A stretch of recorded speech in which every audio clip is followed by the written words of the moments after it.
mridanga, cartels, flute.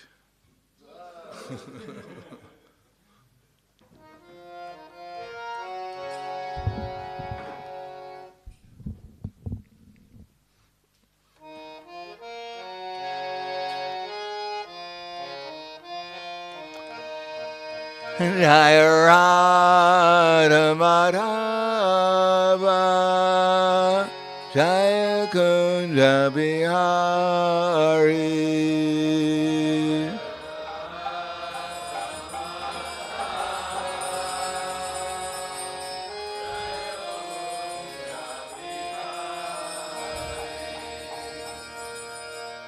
Radha Madhava, Jaya Kunja Bihari.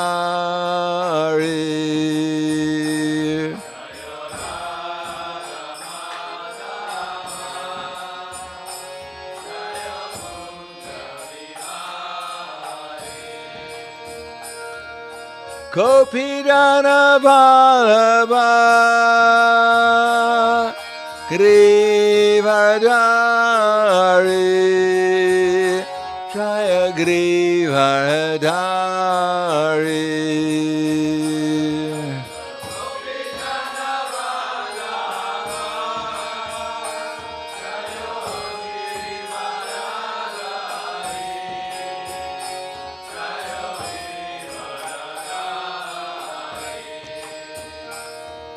Gopidana Vallabha,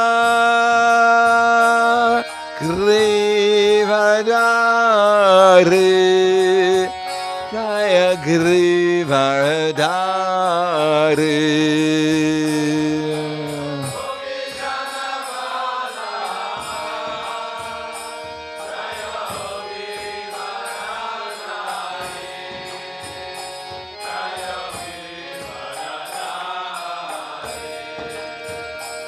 Yasodanandana, Brajadana Ranjana, Jaya Brajadana Ranjana.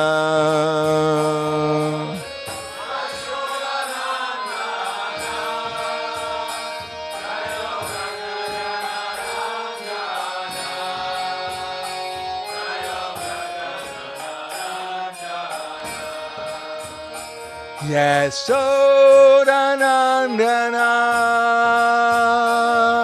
Brajadana Ranjana, Jaya Brajadana Ranjana.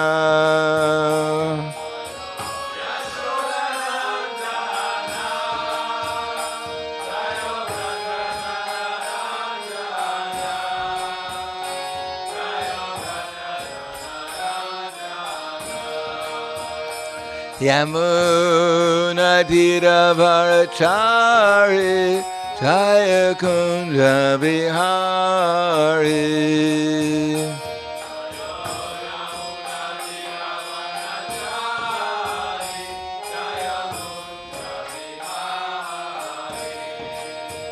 Yamuna Tiravarachari, Jaya Kunja Bihari.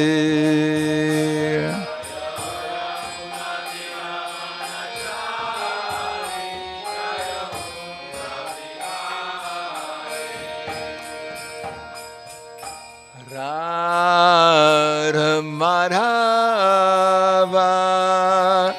Jaya Kunja Bihari.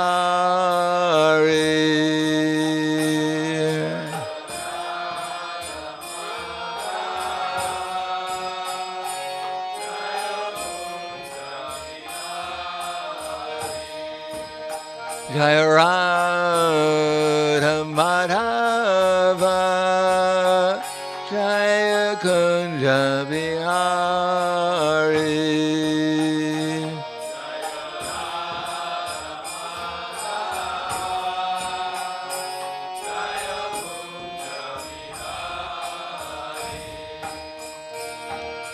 Gopidana Vallabha,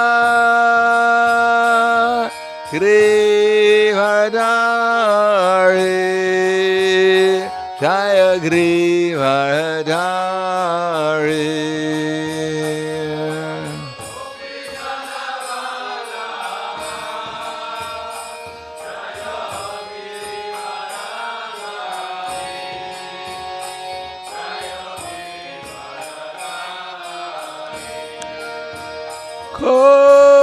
Kopidana Balaba Grivadari Jaya Grivadari.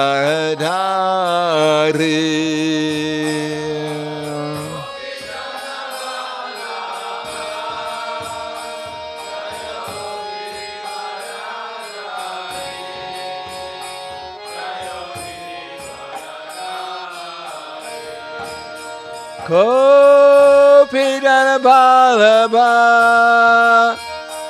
Grivadari Jaya Grivadari.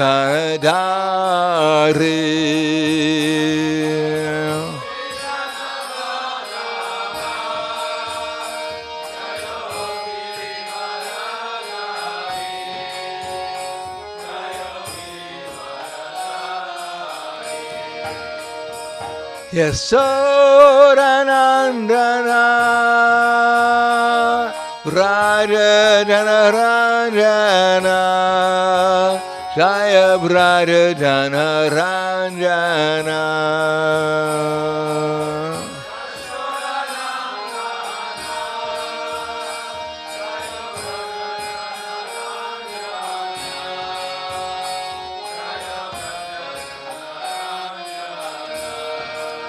Yasodanandana Brajadana Ranjana Jaya Brajadana Ranjana.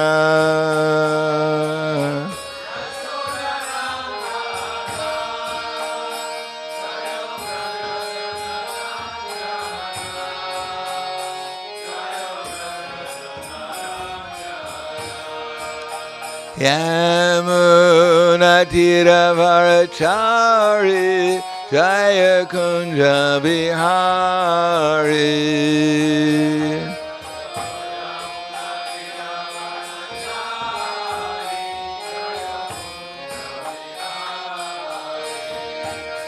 Yamuna Tiravarachari Jaya Kunja Bihari.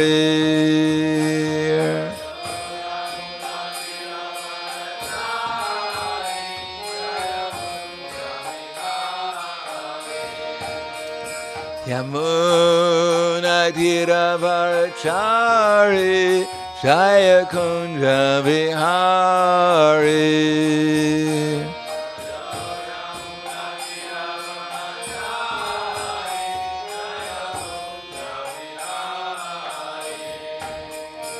Radha Madhava Jaya Kunja Bihari.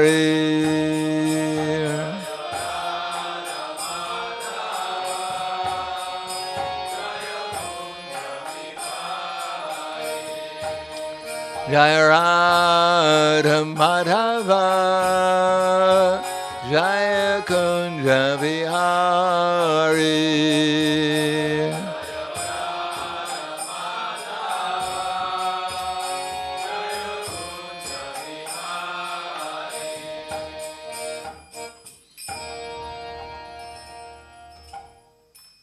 Jayam Vishnupad Paramahansa Parvadakasharya Asatara Sudushi Shiman. His Divine Grace Sri Bhaktivedanta Swami Maharaj Srila Prabhupada Ki Jai. Gaur Premanande Haribo Slava Zarani Bhakta Slava Shri Guru Shri Grangi. Namo Vishnu Padaya Krishna Prasthaya Bhutale Srimate Bhaktivedanta Swami Tinamane. Namaste Saraswati Deve Gauravani Vacharane Nirvishesha Shunyavadi Paskadhyade Satarane. Om Agyanatamanandasya Gananjana Salakaya Chaksur Militam Yena Tasmai Shri Gurave Namaha Shri Chaitanya Manobishtam Stapitam Yena Bhutale Swayam Rupa Kadamayam Tadati Swapadantikam Vandeham Shigaro Shiyuta Parakamalam Shigaram Vaishnavamscha Shirupam Sagrajatam Sahagana Raganatam Vitam Tam Sajivam Sarvaitam Savadutam Prajana Saitam Krishna Chaitanya Devam Shri Radha Krishna Padan Sahagana Lalita Shiva Sakans Vitamscha Hey Krishna Karna Sindho Dinabando Jagatpate Gopesha Gopika Kanta Radha Kanta Namostute Tapta Kanchana Gaurangi Radhe Vrindavaneshwari Prishubhanu Sudadevi Pranamami Hari Priye Vanchakapa Dhruvyascha Kripa Sindhu Vyevacha Patiranam Pavanebhyo Vaishnavebhyo Namo Namaha Shri Krishna Chaitanya Pranityananda Shri Advaita Gadadhar Shivasadi Gaur Bhaktivinoda Hare Krishna Krishna Krishna Hare Hare Hare Rama Rama Rama Hare Hare Om Namo Bhagavate Vasudevaya Om Namo Bhagavate Vasudevaya Om Namo Bhagavate Vasudevaya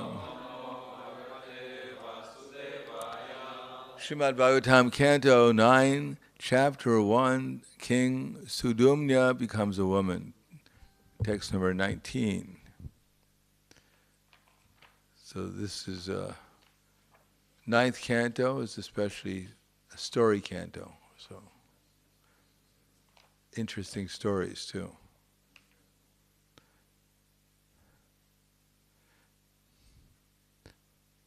I think if we put the story on Facebook, we'll get a lot of likes nowadays.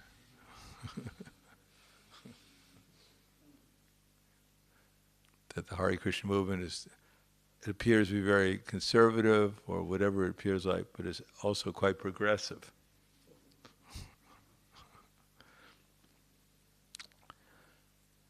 Translation. The most powerful great-grandfather of Vishishta, after hearing these words of Manu, understood the discrepancy on the part of the priest, as he spoke as follows to the son of the sun god. So there's obviously a different time. I don't think most of us are going to meet either the sun god or his son. He must be a very special person to be. If you're the son of the sun god, you must be quite a special personality. The discrepancy in the objective is due to your priest's deviation from the original purpose. However, by my own prowess, I shall give you a good son. Shukadeva Goswami said, O King Parikshit, after the most famous and powerful Vashishta made this decision, he offered prayers to the Supreme Person, Vishnu, to transform him into a male. The Supreme Personality of Godhead, the Supreme Controller, being pleased with Vashishta, gave him the benediction he desired. Thus he was transformed into a very fine male named Sudumna. Thus Ila was transformed into a very fine male named Sudumna. So here we can see that if one actually believes in Krishna and asks him in the right way, he can do anything. In other words, we're trying to do so many different things, we're desiring so many different things. But if we actually ask the right person in the right way, everything can be done. Of course, he may not do anything. We may ask for something that he knows is not beneficial for either ourselves or for others. But if we have something beneficial that we really want, and we approach Krishna, then he can do anything. Prabhupada said, if you have some real problem, you can go before the Panchatattva and say, my dear Panchatattva, this is my problem. Of course, don't take a whole list with you. Here's a book, please read it. I'll come back tomorrow. Get back the book. add a few more things to it. Well, Krishna will take care of things if we actually sincerely want them.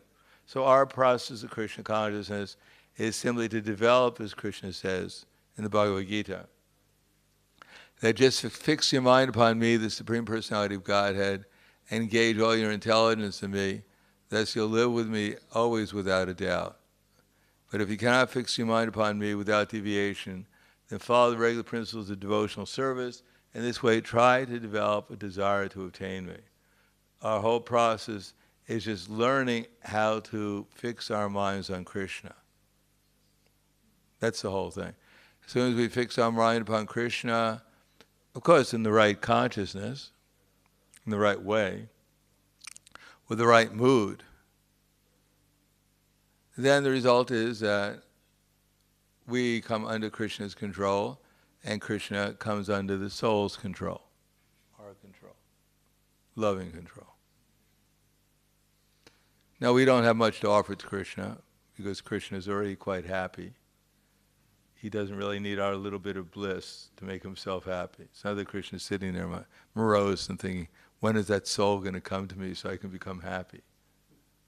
Now, Krishna is unlimitedly happy, but we can add a little bit to his unlimited happiness, and then we get unlimited happiness in return. So it's a good deal. You give a little speck of gold, and and Krishna reciprocates by giving you the whole gold mine. It's a good trade, good business, in case you're into the business, spiritual business. So here, just by offering some prayers to the Supreme Personality of Godhead, he received the benediction. Krishna agreed to turn Ila into a male, King Sudumna.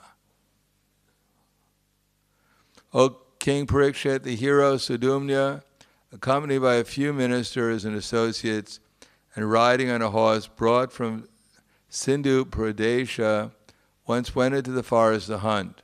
He wore armor and was decorated with bows and arrows. And he was very beautiful. While following the animals and killing them, he reached the northern part of the forest. So where is this taking place? Does anyone know?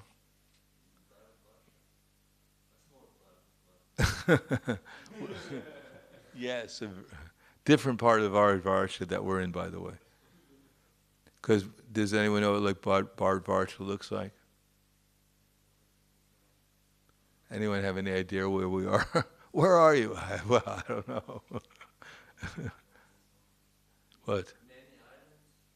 Islands, yes. I don't know. No, there's not many islands. That's Jambu. That's Bhumandala. Varsha is.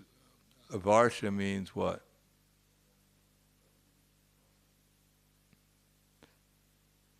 It's just one part of the Jambu Dweep.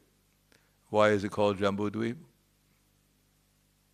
There's a tree that has jambu fruits, in case you're hungry. It's a little hard to find, but if you get really hungry, you find it. You can find jambu fruit. Therefore, it's called Jambu Dweep. Dweep means island. So we're on the island called Jambu Dweep. And what's in the middle of Jambu Dweep? If you go there, what's in the middle? Meru. Yes, Mount Meru. What is Meru made out of? Gold. Yes, it's made out of gold. And what's its price? Right now it's 1,800 euros per an ounce. And how big is Mount Meru? Does anyone know? 100,000 yojanas high, which is 800,000 miles high in the air, which is I guess around 1,200,000 kilometers high in the air, made out of gold. So if anyone feels that they need some money, if you can simply take a little excursion to Jambu Dweep, find a couple of pebbles at the bottom, take along an elephant to bring it back with you. you can have tons of gold. But obviously we can't walk over there right now. We don't even know which way to go. And it appears in current Kali Yuga, the other parts of Bharatvarsha are not accessible. That we're on the edge of the Bharatvarsha. Like the Bharatvarsha is now divided into three, as far as I know, and there are other. I think there's 8 other varshas surrounding Jambudweep, surrounding Mount Meru, and we're in the part of Bharatvarsha which is on the outside. So we're next to the ocean of salt water. But if you go more deeply inside, then you can actually come eventually to Mount Meru, as we find out here. There in the north, so we're in the south right now. But in the north where we are, there's Mount Meru. In the north, at the bottom of Mount Meru is a forest known as Sukumara, where Lord Shiva always enjoys with Uma. Sudumna entered that forest. O King Parikshit, as soon as Sudumna, who was expert in subduing enemies, entered the forest, he saw himself transformed into a female and his horse transformed into a mare. When his followers also saw their identities transformed and their sex reversed, they were all very morose and just looked at one another. Maharaj Parikshit said, O most powerful Brahmana, why was this place so empowered, and who made it so powerful? Kindly answer this question, for I am very eager to hear about this. Shukadeva Goswami answered, great saintly persons who strictly observe the spiritual rules and regulations, and whose own effulgence dissipated all the darkness of all directions, once came to see Lord Shiva in that forest. When the goddess Ambika saw the great saintly persons, she was very much ashamed, because at that time she was naked. She immediately got up from the lap of her husband and tried to cover her breast. Seeing Lord Shiva and Parvati engaged in sexual affairs, all the great saintly persons immediately desisted from going further and departed from the ashram of Narayan. Thereafter, just to please his wife, Lord Shiva said, any male entering into this place shall immediately become a female. So text 33. Tam tata urdvam vana tadvai purusha varjayantihi sachanuchara samyukta vicharchara vanadvanam tathakurdvam vanam yatadvai purusha varjayantihi sachanuchara samyukta vichachara vanadvanam.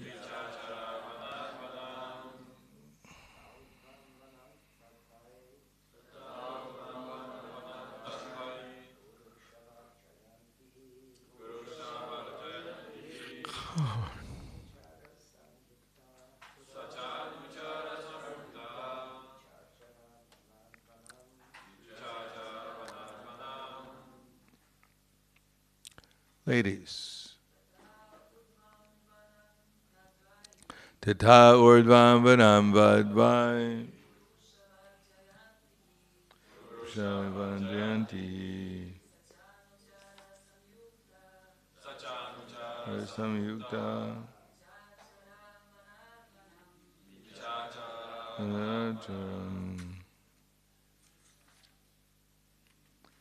One more.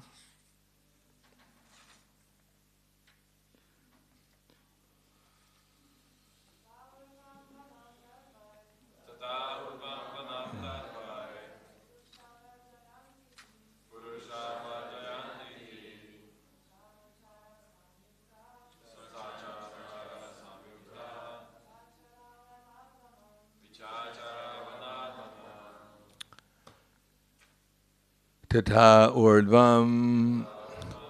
From that time onward, vanam, forest, tat, that, vai, in particular, purusha, males, varjayanti, do not enter, he, indeed, sa, sudumna, in the form of a woman, cha, also, anuchara samyukta, accompanied by his companions, vichachara, walked, vanat, vanam, within the forest from one place to another. Since that time, no male had entered that forest.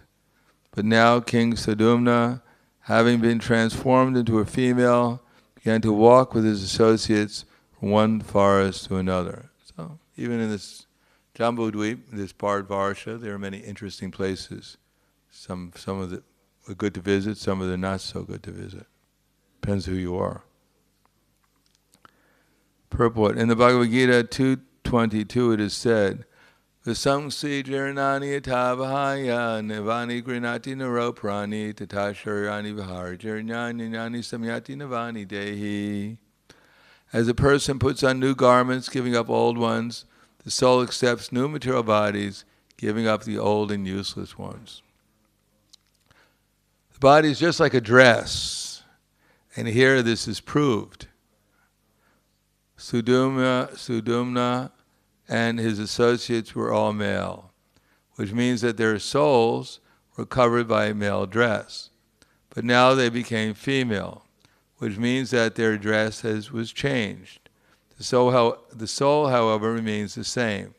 It is said that by modern medical treatment, a male can be transformed into a female, and a female into a male.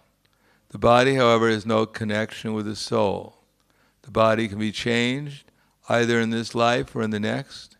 Thereafter, one who has knowledge of the soul and how the soul transmigrates from one body to another does not pay attention to the body, which is nothing but a covering dress. Pandita samadarshanaha. Such a person sees the soul, which is part and parcel of the Supreme Lord. Therefore he is a samadarshi, a learned person. Namo Vishnu Padaya Krishna Prastaya Bhute Srimate Bhaktivedanta Swami Namane Namaste Saraswatam Deve Gauravani Pacharane Nirvishesha Srinivadi Paskyatyade Sadar.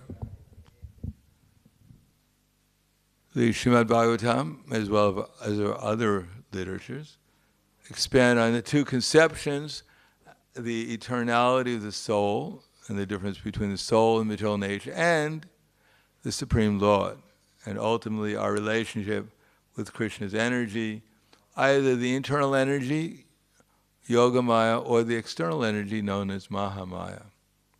And here we find that Mahamaya has much more variety than we're used to in this tiny little insignificant place we call home. In any case, whether we go up to the heavenly planets or down to the lower planet, they're simply the same thing, as Krishna says in the Bhagavad Gita, that, actually what does he say? I can take a guess. Kshetra Shreitaya Jnanam Yataj. No, this is the wrong one. So, in chapter 15, well, that would be an easy one. It's just this one's a little hard.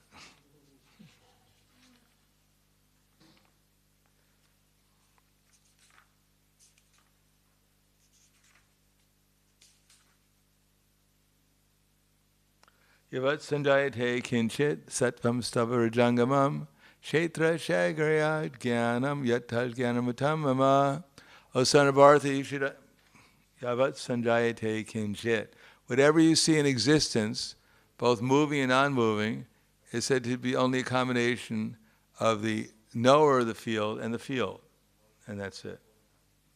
In other words, things are much more simple than we imagine them to be. There's ourselves, the soul, and then there is the field in which we're existing in. But we're not part of the field. We're the soul who's aware of the field. Now, unfortunately, we're living in Kali Yuga where people have forgotten Krishna. And therefore, forgetting Krishna, instead of focusing one's attention on Krishna, everyone's focusing one's attention on the external world, which means the thing that's most close to us is this body and the mind. And therefore, that's what most people are focused on.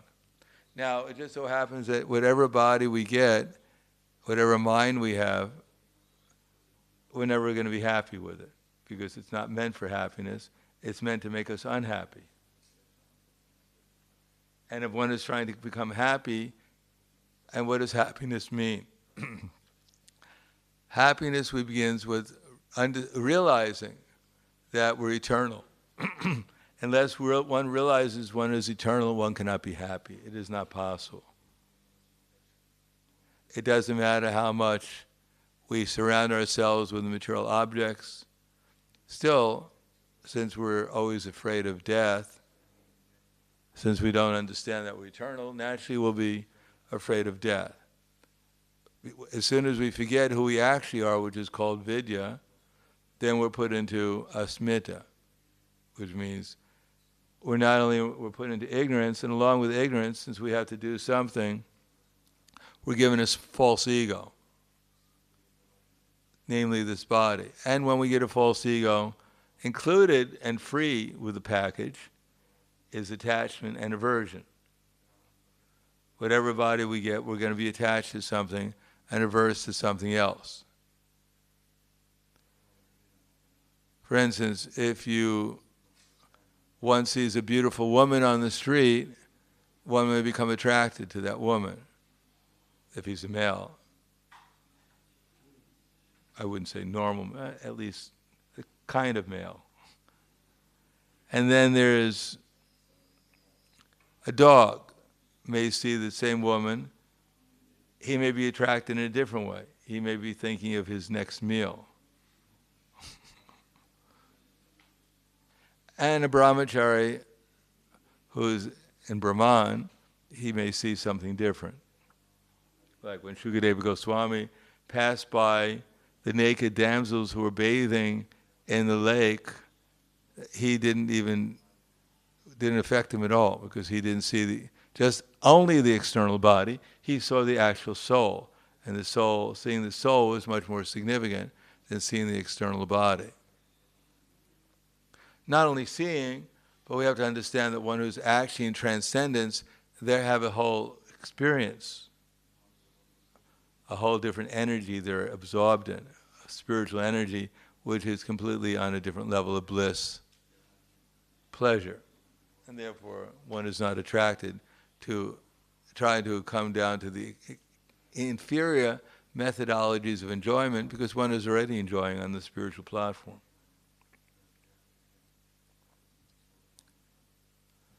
So, in Kali Yuga, when people are devoid of inner experience of Krishna, either internally or externally, or bewildered by simply experiencing the pushing of their senses, the vagams, of the tongue, the belly, the genitals, the mind, anger, words, one who's experiencing all these pushings, then the result is, that's all they can think about, is how to satisfy the pushings. And although there's not really a big difference between the pushings that a woman experiences and the pushings a man experiences, if a man is hungry, it's not like a whole different experience than if a woman is hungry. But it may take a slightly different, subtle form. In other words, as the material world is a reflection of the real world, so in the real world, the spiritual world, we say real world, it's not that this world doesn't exist, but we know it exists as a combination of Krishna's external energies, which is ultimately his internal energy also, his Brahman energy, but exists as like a mirage in the desert for the soul.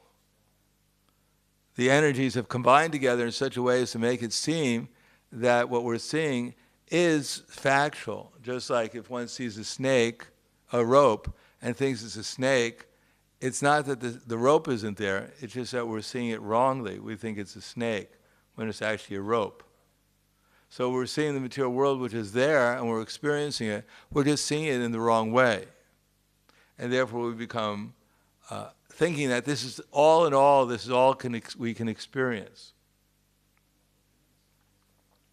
And to keep one attracted, then, because we came here to imitate Radha and Krishna, therefore we're given different forms. Forms similar to Radha, or forms similar to Krishna, and 8,400,000 species of life. There's also a male cockroach and a female cockroach. I don't know exactly what their romantic life is like, but there's some romance even between the cockroaches. Otherwise, you couldn't get little cockroaches. So that's going on in all the species of life. So there's no problem of romance in the material world, so-called romance. But actually, it's just a combination of the senses with their objects, according to Prahlad Maharaj, and Maitu Naidi Grimedi Sukam Hitucham, Kunduyanena Iva Turar Iva Dukkha Dukkam. It's like compared to the rubbing of two hands together to relieve an itching sensation, the happiness of sex life. But there is happiness. If you have an itch and you scratch it, you get some happiness. It feels pleasurable. If you're cold and you enter into a warm room, there's some happiness there. It's not that it doesn't exist, but it's not the ultimate happiness, that's all. And it's only temporary. Therefore, one should understand whatever body we put on, it's not good and it's not bad. It's just the body we're in. What's good is if we utilize it for Krishna's service. Anybody, strotram, chakshu, sparshanam cha, rasanam granam eva cha, adishtayam anakchanyam vishayan upasevate. That when the living entity enters into a body, he gets a certain set of senses. Beginning with chakshus. No, actually. Shrotram. Shrotram means our ears. So everyone got a set of ears. Now we love our ears because we can hear through them. But we can hear without these material ears also. We have our spiritual ears. But we've gotten these set of ears, shrotram, chakshu, set of eyes, sparshanam, we've got the skin for touching, rasanam, our tongue, sparshanam, evacha, and our granam, evacha, our sense of smell, which are all grouped around the mind, and thus we enjoy a particular set of sense objects. So we are the tiny little soul, and emanating around us, or covering us, is first is the mind, and the intelligence, and the false ego. And through those we enjoy, through these senses, we enjoy different types of sense activity. In any body we get. Now, whatever body we get, there's going to be a certain type of pleasure. Human form of life is not the best form to enjoy in. If one wants to enjoy whatever sensations come from the material nature, the human form of life is one of the worst forms we can get. Sorry to disappoint everyone. Because our senses are quite limited. Just like we like prasadam. Everyone here likes prasadam, or else we wouldn't be here. But how much we can eat is very limited. And even if one is young and has a good appetite, it's still limited. as it says, our stomach is only 2 fistfuls. It may expand in the course of time. In our devotional lives, it may expand even faster than our Krishna consciousness. But it's still limited.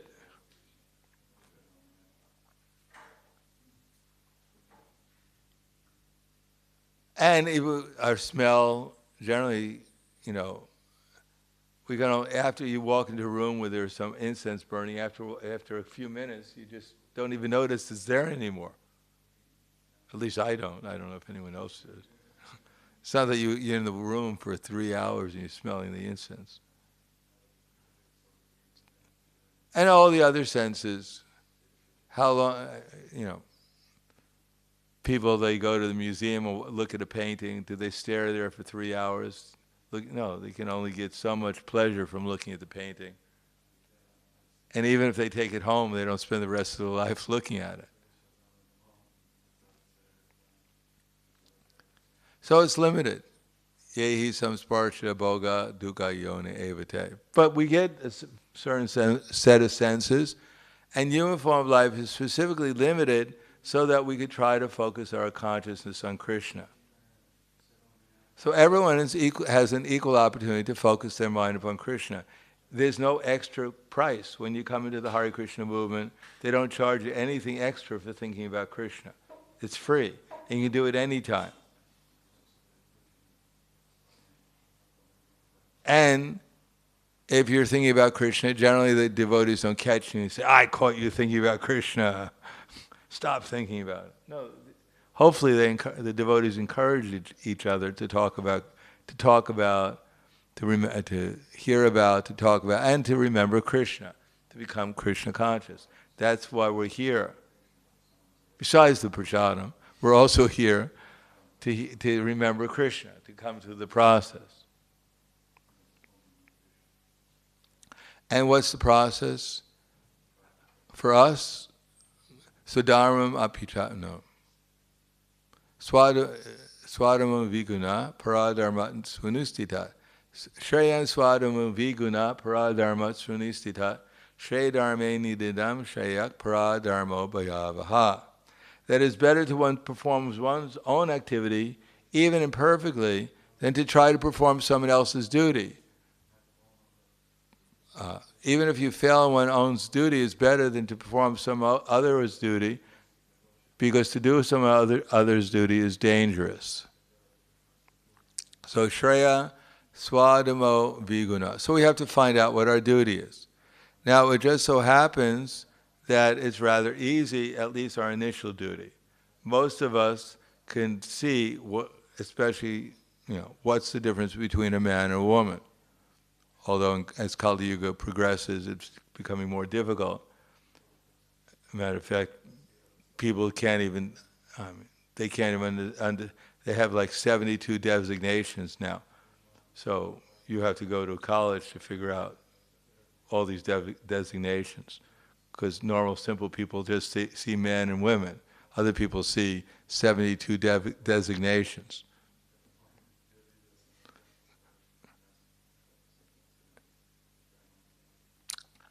So, Shreyan Swadamo Viguna. So, knowing one's duty, then we know what we're supposed to do. And of course, in the Krishna consciousness movement, we have multiple duties in terms of pleasing Krishna. And everyone more or less does most of the same duties, namely to chant Hare Krishna, take prasadam, we can worship the deities, hear about Srimad Bhagavatam, all these are duties we can do, any male, female, or even in between. Even any one of those 72 designations can also do that. There's no problem.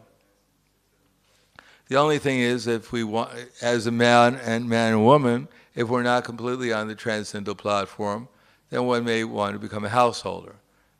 And as a householder, then you have to know, especially, what a woman is supposed to do and a man is supposed to do. If you're not a householder, it's not such a big problem. But if you're a householder, then it's improper, generally speaking, for a man to try to give birth to a child. Although they're trying to do that. Generally, it's much easier for a woman to do that.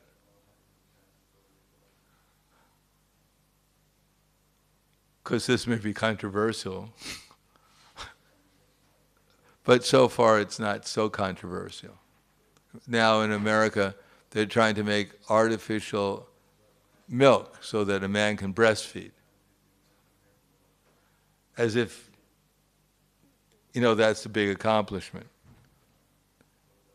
Because it's already going on, just like the scientists may invent a blade of grass, spend billions of dollars, and somehow or another get the energy together to make one blade of grass. Of course, maybe his soul will enter into it, and they'll get the Nobel Prize for creating a blade of grass. But if you pick up a ton of grass and give it, people are not interested. There's an unlimited amount of grass everywhere. But if one scientist can create one blade of grass, then he's given a Nobel Prize and fame forever. He created a blade of grass. But the person who created unlimited grass, he's ignored and denied. Useless. No sense of mentioning him. Similarly, a woman's body is perfectly in relationship to feeding children, producing children, etc., etc. A man's body is created in such a way as to be perfect for a certain type of maintenance of the child and protection, etc., etc. So it's already there. What's the sense of trying to change it? The only sense is that no one's satisfied with what they have. And a man is trying to, nowadays, because of lack of Krishna consciousness, exploit. And the woman is trying to exploit, and they're both being exploited by Maya, illusion. And therefore they're unhappy. But if they become Krishna conscious and stop trying to exploit each other, try to perform their actual duties, not only the woman is supposed to perform her duty, but the man is supposed to perform his duty also. Not that they get married and the man says to the woman, "Surrender, you're a woman." No, she could say, "Surrender, you're a man." You're supposed to do what a man's supposed to do. The man is not supposed to exploit the woman, and the woman is not supposed to exploit the man. Unfortunately, there's no training, and even if they're trained for millions of years, that if there's no Krishna consciousness, it'll never work.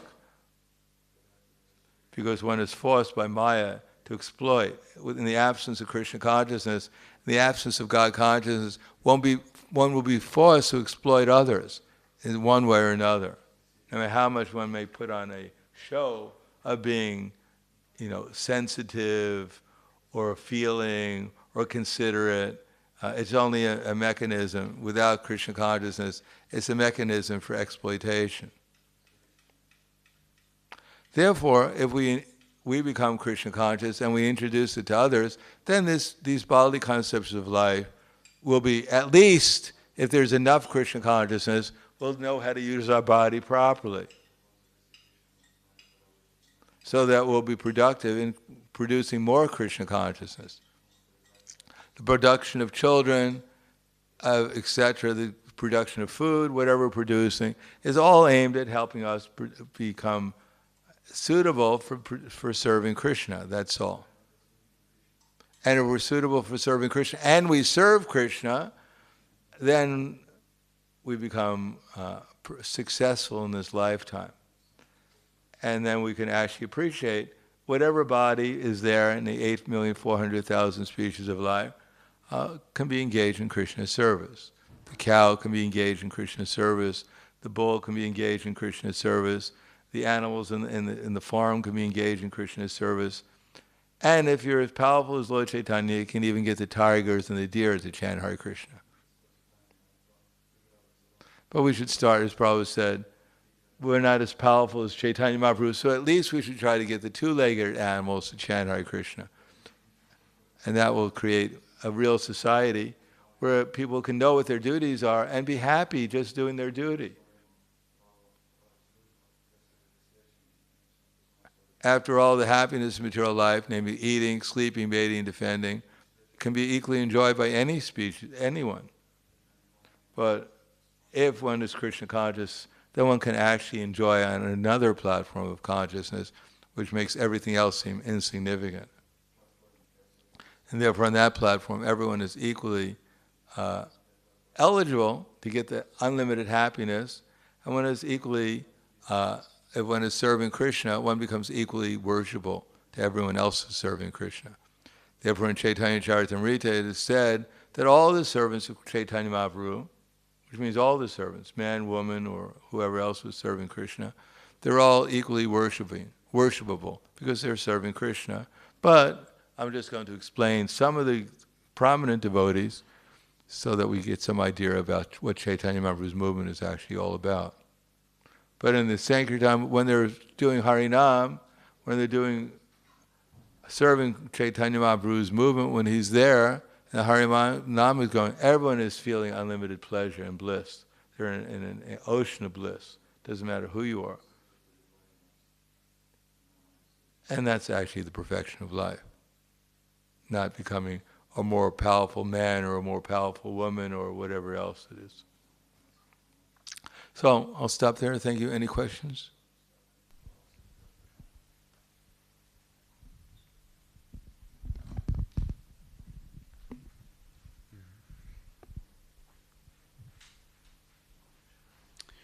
There is a question by Avaduta Roy Prabhu.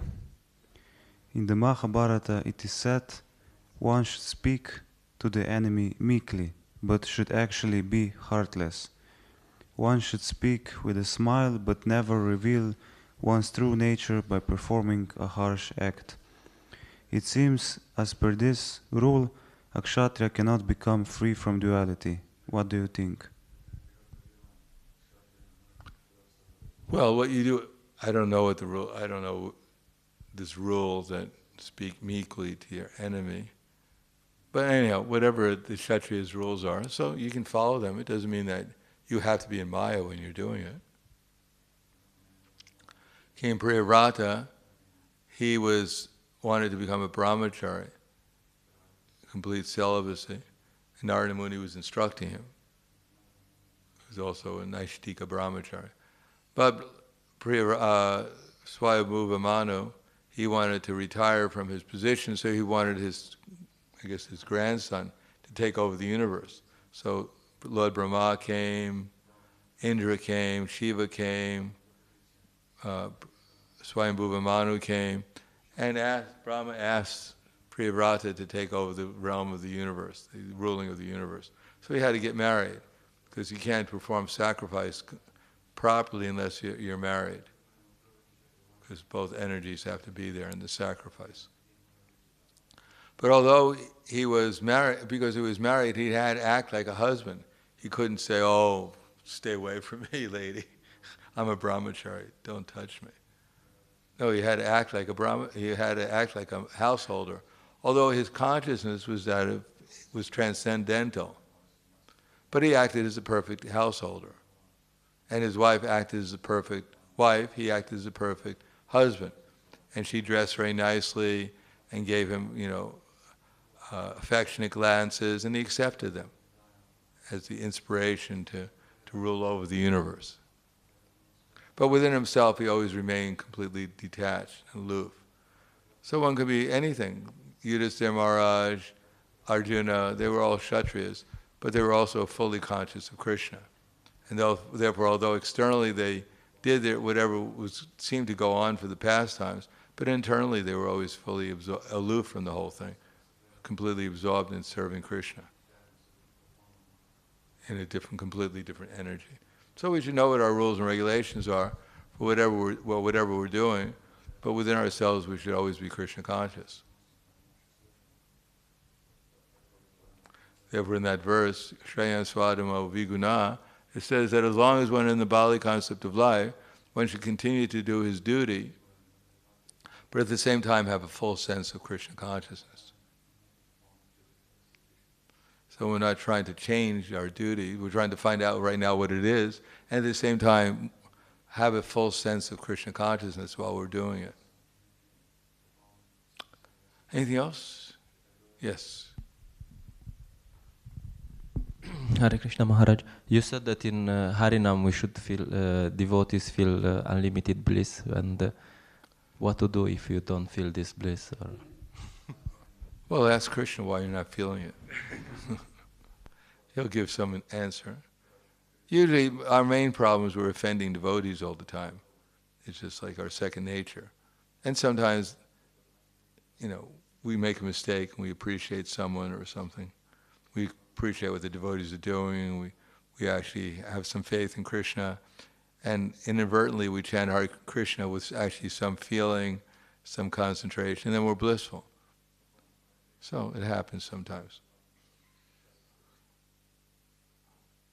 So we should just be patient, and in the course of time, Krishna will reveal to us what we have to improve in, what we have to give up, and what we have to improve, and then things will be, one day we will be in Harinam, Sankirtan, and we'll be blissful all the time.